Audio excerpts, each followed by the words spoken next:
ധ്യാൻ ശ്രീനിവാസനെ പരിചയപ്പെട്ടതിന് ശേഷം ജീവിതത്തിൽ ഉണ്ടായ ഒരു പ്രധാന മാറ്റം എന്താ ചോദ്യം? എന്നെ നാണം റൂമിലെ ഫോട്ടോ ആയിട്ടിരിക്കുന്ന ആളാണോ? രാവിലെ എണീറ്റ് പോയി. രമേശ് ചേട്ടൻ ധ്യാനെ പരിചയപ്പെട്ടതിന് ശേഷം ജീവിതത്തിലുണ്ട് ഒന്ന് പറയട്ടെ എന്റെ ധ്യാൻ ചേട്ടാ പ്ലീസ്. ഞാൻ ചെറുപ്പം തൊട്ട് വളരെ അലസനും മദ്യത്തിനും മയക്കുമരുന്നിനും അപ്പോഴാണ് ഞാൻ ഇദ്ദേഹത്തിനെ പരിചയപ്പെട്ടത്.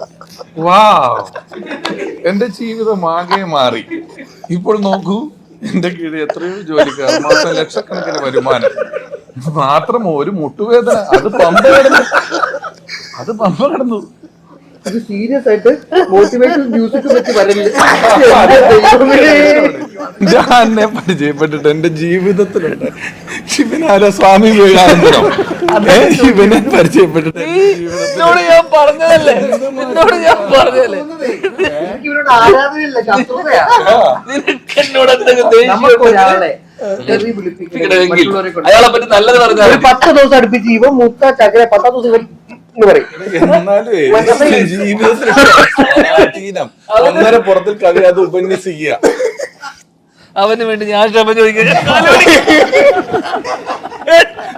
അവനെ നാറ്റിക്കുന്ന രീതിയിൽ എന്നെ നാറ്റിക്കരുത്.